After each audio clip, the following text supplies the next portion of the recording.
그래서 이거 잘 섞어가지고 이제 설탕하고 소금만 녹게 잘 섞어가지고 야채 드레싱에 우리 야채 뿌려 드시면 돼요. 이게 냉장고에 보관하면 오래 드실 수 있어요. 이거는 한 번만 이렇게 만들어 놓고, 샐러드 좋아하시는 분들은 이 정도 만들면 일주일이면 다 드시겠는데, 그냥 이렇게 쉽게 만들 수 있는 방법이 있으니까. 근데 그 발사믹 식초가 없으면은 어떤 걸로 하면 좋을까요? 발사믹 식초 뭐 마트에 많이 있는데 왜 없어요? 마트에 가면 발사믹 식초 많은데. 칩. 설탕 20, 마늘 12조, 꿀 100조, 양파 50, 사과 150.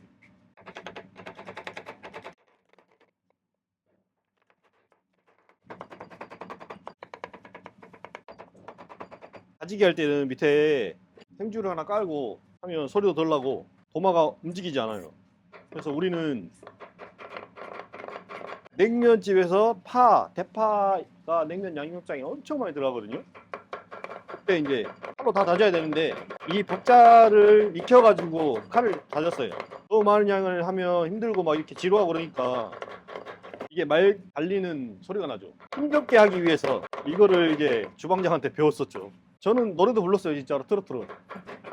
이렇게 하면 지루하지도 않고, 이렇게 하다 보면 어느 순간에 다 이게 다져집니다. 귀찮게 다져야 되나요? 그냥 믹서기로 갈면 안 되나요? 이거 입자가 틀리니까, 이게 야채 같은 거를 다지면 믹서기로 갈았다가 생각했을 때 우리가 음식에 넣으면 이것 때문에 농도가 틀려지고 그렇잖아요. 그래서 칼로 다져서 다 했어요, 옛날에. 지금은 막 간편하게 하고 막 이렇게 하려고 하는데, 그러니까 제대로 옛날 맛이 안 나는 거예요. 뭐 사람들 그렇잖아요. 어르신들 보면 어디 갔는데 그 맛이 변했다, 식당을 오래 다니는데 그 맛이 식당이 변했다, 그러면 이제 다 이제 이렇게 사람들이 힘든 거를 제대로 해와야 지켜야 되는데 그걸 못 지키고 속에 갈아버리고 밑에 갈고, 그래서 전통의 옛날의 맛이 다 사라지는 거죠. 노포들 가면 할아버지 할머니들이 운영하는 식당들은 그래도 옛날에 그 하던 방법 그대로 하고 있거든요. 그래서 그런 곳은 단골 손님들이 끊이지 않는 것 같아요. 대용량으로 만들 때도 다 다지세요, 직접? 네네, 다 다져요. 저 인스타에 보면 있어요. 인스타에 올려놨어요. 드레싱 하면 뭔가 조금 어려워하는 것 같아요. 그러니까 드레싱 하면 뭐 어려워서 다들 써먹고 이렇게 하잖아요. 근데 그냥 그거잖아요. 드레싱은 새콤달콤. 그거 뭐 비율을 맞추면 되니까 우리가 집에서도 이렇게 쉽게 그냥 자기 입맛에 맞게 만들어서 드시면 돼요. 이 꿀입니다, 꿀.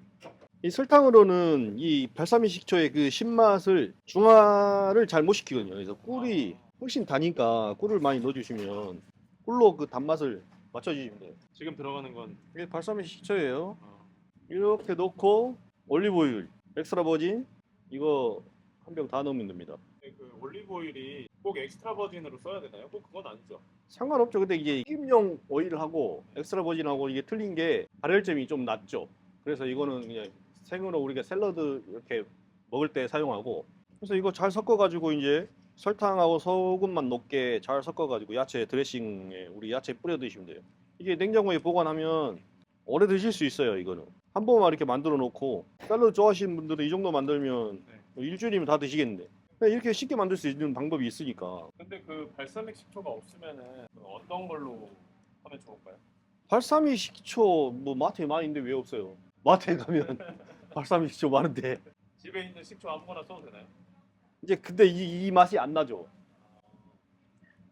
그 샐러드는 그냥 식초 넣어서 만드는 샐러드는 다음에 또 우리가 또 한번 다시 한번 제가 한번 보여드리겠습니다. 어렵지 않아요. 제가 늘 강조하고 싶은 건 저울 하나만 있으면, 저울 하나만.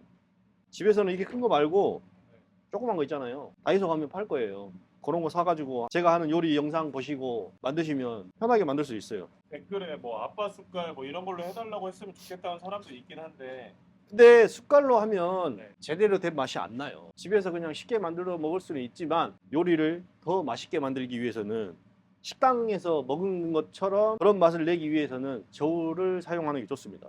그러니까 전편에 저희가 불고기를 만들었잖아요. 만든 영상 올렸잖아요. 그 불고기 레시피에 그대로 불고기 재서 이렇게 만들면 되고, 아니면 불고기 혹시 남았다, 불고기를 활용하여 이렇게 샐러드를 만들어 보겠습니다. 그러니까 고기랑 야채랑 이게 같이 드실 수 있는, 이렇게 고기를 볶은 다음에 냉장고에 식혀주면 되거든요. 고기만 잘 익혀주시면 돼요. 일단